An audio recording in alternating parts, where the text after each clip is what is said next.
I exist even outside of my body, and what would that mean? So it's really about trying strategies to help the person accommodate this process of thinking about their personality, their consciousness, their soul, whatever you want to call it, existing after the death of their body.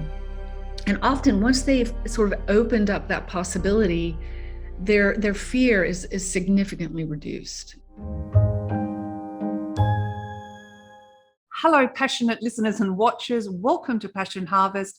I am Luisa, your host. Thank you so much for joining me wherever you are in the world right now. Our guest today is Dr. Kim J. Penberthy. Dr. Penberthy's research includes afterlife, exploring human consciousness, and mindfulness. Kim is a certified clinical psychologist at the Chester F. Carlson, professor of psychiatry and neurobehavioral sciences at the University of Virginia's School of Medicine. This is her story and this is her passion. Dr. Kim J. Penberthy, welcome to Passion Harvest. I am so honored and so excited to have you on the show today. Welcome. Thank you. I'm very happy to be here. I can't wait to dive into our conversation today. You have, such a wealth of knowledge about so many different subjects, but I'd like to start with death anxiety and your research and your knowledge on this subject. Well, thank you. Yes. So you're jumping right into one of the areas that I'm very interested in. I am a clinical psychologist, and some of the patient work that I do, care that I do for patients, is in the cancer center. We have a large cancer center at the hospital where I work. And I was really made aware of this fear of death and dying and the tremendous impact it has, not just on the individual patient, but also on the entire family and the whole medical system, really. And really wanted to dive into it and see what we could do about that.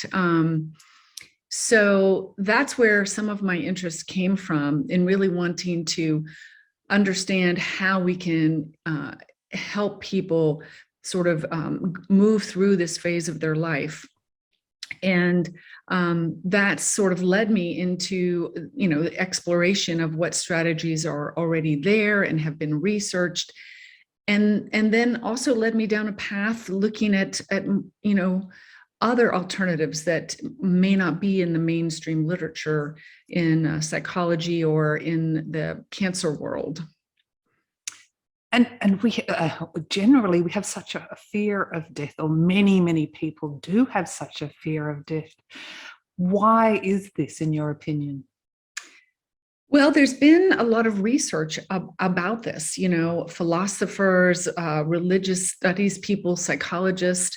And really, we think of this as a fundamental existential problem that we have, because as humans, we have this thing called consciousness, this ability to reflect on our own thinking and to, measure time and look around us and understand and comprehend what's happening. So we are conscious in this world and thinking about our thoughts. And this allows us to be aware of the fact that we will die.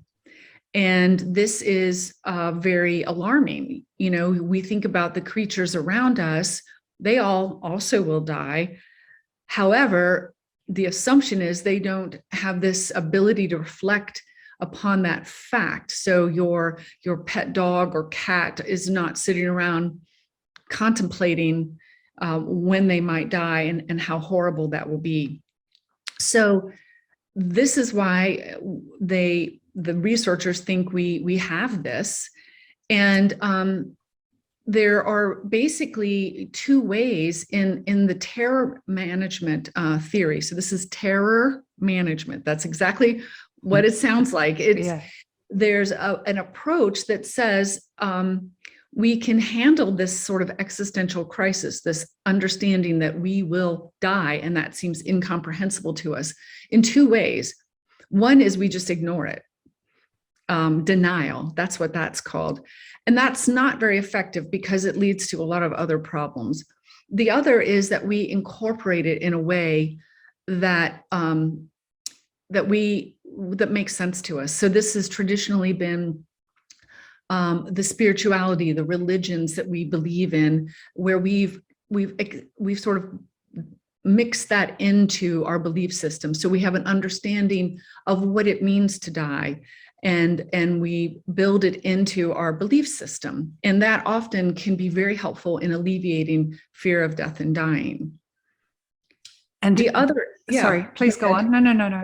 Well, the other interesting thing is, as I said, that we're discovering things that have been in existence for a long time. We're now just sort of pulling them out into the scientific light of day, I guess, and studying them, is that there are certain things that also can reduce the fear of death and dying, like having a near-death experience, having an out-of-body experience, and in many cases having psychedelic trips where you sort of perceive this existence beyond the death of your body. During meditation, different kinds of meditative experiences, people can begin to let go of this fear of death and dying. So it's very interesting that we've got multiple venues to achieve that goal. Thank you for sharing that. And I know you detailed it, but for someone that's listening that hasn't had any of those experiences and are afraid of death and dying, what would be your advice to them? Well, I think a lot of it depends on how extreme that fear is. Many of us have this. We would prefer not to think about our death, or more accurately, most of us are worried when we think about dying about the pain or the sort of declining of our body. That's what we really don't care for. However, if you are someone who is really struggling with a fear of death, there are psychological strategies to help you, as I said. So if you feel like it is significant enough that it's really problematic, I think going to a counselor or a therapist, or maybe first your physician, and asking them, for help. There are therapeutic approaches, and we've found in our research this is often the most common that is, tried at first. And often the work there is a terror management approach. It's saying, well, we need to approach it. We need to talk about it instead of avoiding it or denying it, and look at your belief system. How will you accommodate this? What do you think will happen when you die? And beginning to sort of flush that out. And often that means bringing in their religious beliefs or creating them if they've not had that foundation. We are working on developing other strategies like virtual out-of-body experiences that might help achieve that same goal of recognizing that maybe I exist even outside of my body, and what would that mean? So it's really about trying strategies to help the person accommodate this process of thinking about their personality, their consciousness, their soul, whatever you want to call it, existing after the death of their body. And often once they've sort of opened up that possibility, their fear is significantly reduced. And you can sort of understand why. I mean, you can use those techniques probably for any sort of fears they could be applied to. You spoke about altered states of consciousness, and I know you've done an incredible amount of research on this. I'd love you to share some of your research and knowledge with the audience. Yes. So when I say altered states of consciousness, I mean, that sounds really sort of out there, and I'm not sure everyone uses that term the same way. So for much of my research, what I'm looking at is altering a state of consciousness through a meditative or contemplative practice. So that sort of helps define it a little bit more for the research I've done thus far. And it's really looking at helping people achieve this altered state of consciousness through a meditative practice. So the goal is to reach the state where what we see is the brain really is beginning to sort of shut down different activities, not in a negative way, like going into a coma or anything, but really settling down, calming down brain activity. And you can get there in multiple ways. One is, a meditative practice that's looking at more focused attention. So a breath meditation where you focus just on breathing, or meditation where you might focus on a candle, but you're sort of narrowing your attention. And we see that reduces things like the beta waves in your brain. So the activity levels, if you were looking at them on something like a functional MRI, would be diminishing. And people can achieve it in multiple ways. And what we notice about that state of being is that we see changes when we ask people about certain things. So before and after, once they gain this ability through practice, there's just a multitude of things that seem to change. They become more attentive, so they can focus better. They seem to have less anxiety, be more creative, even more compassionate. So, Kim, one of your particular topics of interest and research is after-death communication. I'd love to discuss that with you, and I'm going to pass it over to you however you'd like to share it with the audience. Yes. This is a really interesting topic because I think it is one of the experiences that we have as humans that is not spoken about very often, at least not voluntarily. Mm-hmm. And yet, what I have discovered over my course of time in working as a psychologist is that if you are open to it and inquire about it, or even just have an attitude of openness with the patients you're working with, they will disclose these to you. And I have been really surprised by how many people have indicated to me that they have perceived a spontaneous after-death communication. And what I mean by that is literally, it's spontaneous. It's communication from someone who has passed on that was unsolicited. So this is not going through a medium or trying to channel this. This is sort of like just out of the blue, this occurs. And it's a real sense of someone being there. And it can be manifested as someone just sensing the presence or the aroma, or actually feeling the touch or hearing the voice. So it can be manifested in multiple ways. It's a sense, though, that is real to the individual experiencing it, the living individual, and meaningful, and not hallucinated. And so in the research, you will see that much of the research has explicitly looked at that these are people who do not have mental illness. They're not delusional. And that is an important caveat, because we want to make that clear. So in my clinical work and experiencing this, it became very interesting to me, because what I noticed is that for many of these people, it really improved how they felt. I'll give you an example. I had a woman I was treating.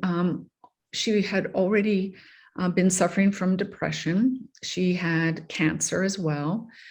And then her mother passed away. And she had had a very complicated relationship with her mother.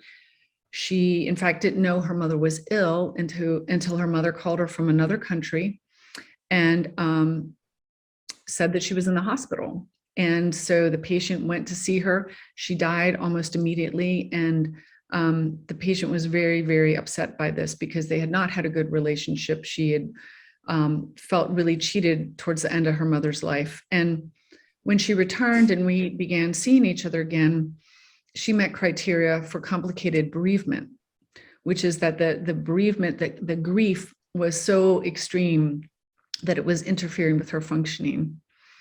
And just to get her to a place where she could even function or stop crying and just be present, I worked with her to teach her a meditation, just a sort of an attention focused meditation where she could just be present and really focus on her breath, and then eventually focus on just different sensations.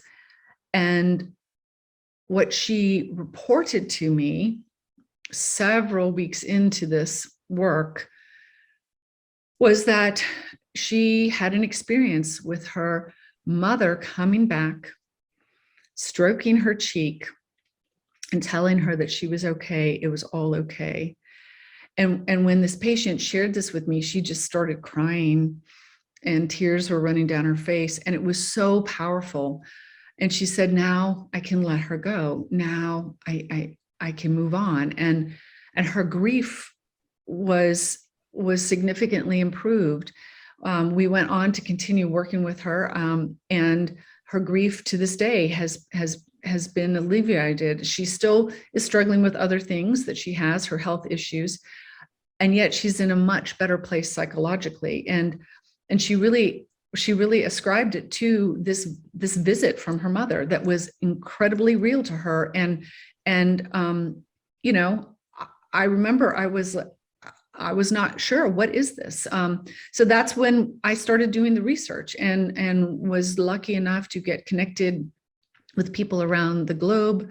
Evelyn Elsevier over in Europe, and become part of a larger study where we really looked at this in a more systematic way. It's so interesting. And so loved ones have transitioned and they've returned to the people that are still in the physical form and in some way appeared or given them a message, always a positive message. Well, this is the trick of it, you know, in the research we did. So we solicited from thousands of people around, you know, the globe, their stories of after-death communications, spontaneous after-death communications. And the majority of them are positive. Now, not all of them, but there's probably a self-selection there. If you think about it, if I had a after-death communication that was terribly frightening or didn't go well, I might not think to sign up for this study and share it with other people. Yes. In my experience, the majority of them are reported to be more positive. And in the work that we did, again, with that caveat, you know, that these are people who are volunteering to share their story, the overwhelming majority were positive. You may not have done this research, but those people that experience visitations or communications with the other side, were they doing anything particular at the time, or most of them? I don't know, only because people say, might say, I want that, you know, were they meditating? Were they cleaning the kitchen? Yeah. Was there a particular task that they were doing at the time? Right. So we believe that that some sort of, again, altering this state of consciousness may help access this. So many of the patients I work with, this is achieved when they're meditating or have been able to meditate. For some people, it's during sort of a crisis. So, you know, the patient I described, she also had grief and the death and sort of this real psychological crisis, and was meditating. For others, you know, I have heard reports. I'm just, you know, in my bed at night.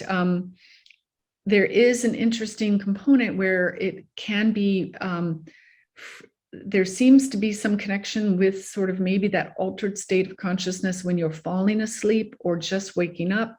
So if you think about it, you know, my hunch is it's when our mind, our brains may be offline a little bit or subdued, like we were talking about with meditation, where somehow we can access this. Or maybe in some sort of crisis where we're just sort of in this emergency state where we access it. So we've got a lot to learn about that, but I think it's very, very interesting to think about these communications and what they may mean. We certainly know that they seem to have a positive effect for people and are perceived as a good thing in their life. Often, a positive thing that helps them keep going, and sometimes even life-saving.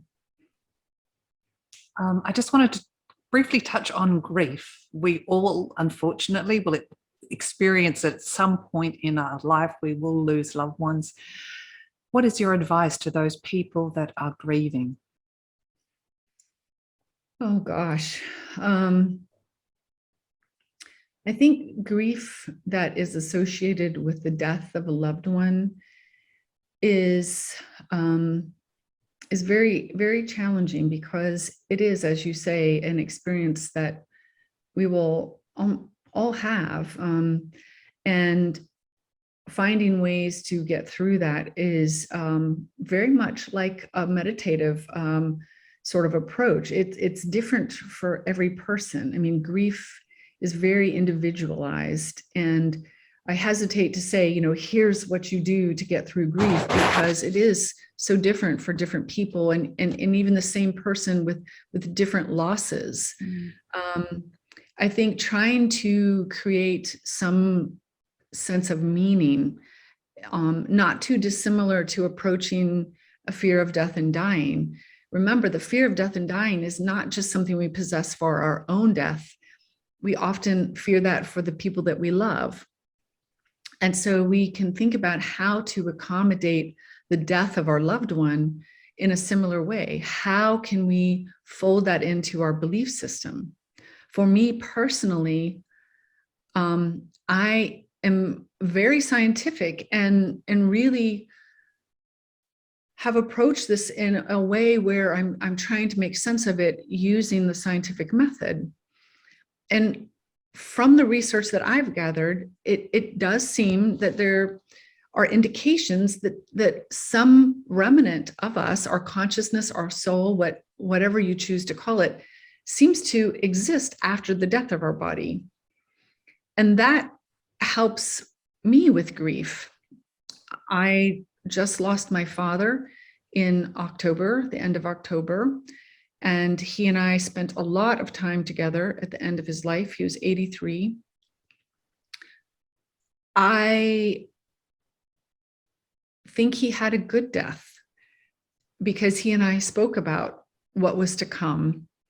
And I shared with him my thoughts about him existing perhaps after the death of his frail older body that was giving out on him. And I'll tell you something sort of funny and charming.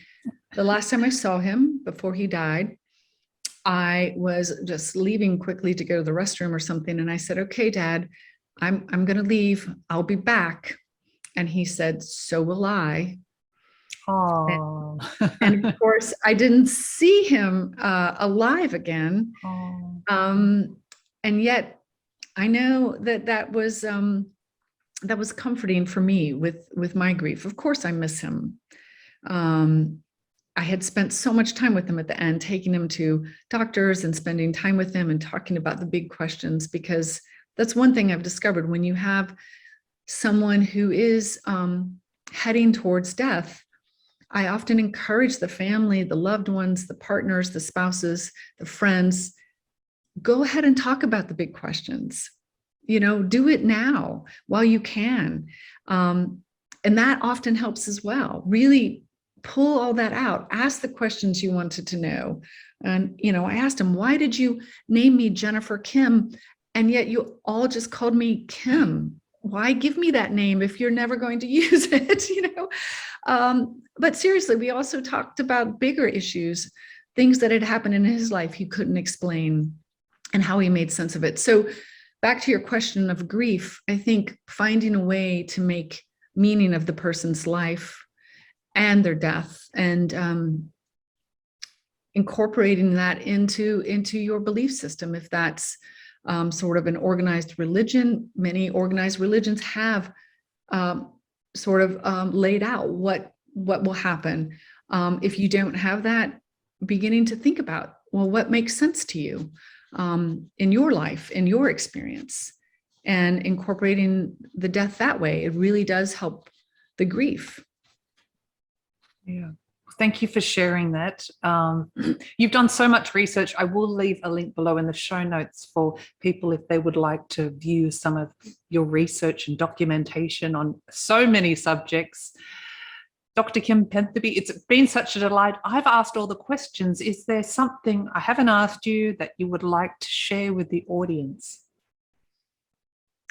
I think this this pandemic has been really challenging for people. And I would just say to everyone, if you're still here, if you're functioning and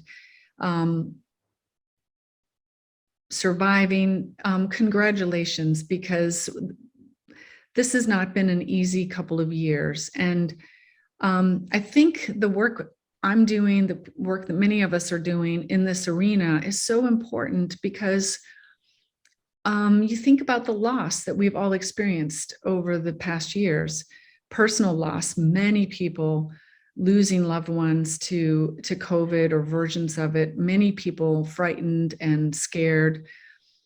And I think these contemplative practices have so much to offer in the way of helping people approach these really hard aspects of life, the idea of death and dying, the idea of persevering even in very challenging times.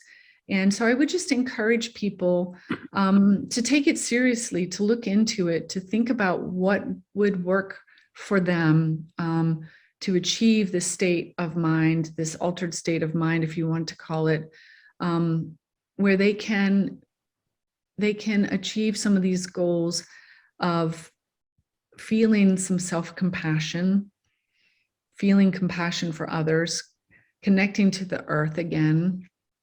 And I just wonder what it might look like for us on this earth as humans, if more of us could achieve that, if we could achieve this state of consciousness where we are feeling compassion and connection with others and feeling less anxiety, able to approach things and solve problems and understand death is not the end.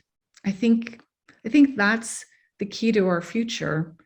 So I would encourage people to find their way there, whatever that might look like. What a beautiful and inspiring way to end the show. Kim, thank you so much for being on Passion Harvest, and the work you're doing is amazing. So I want to thank you.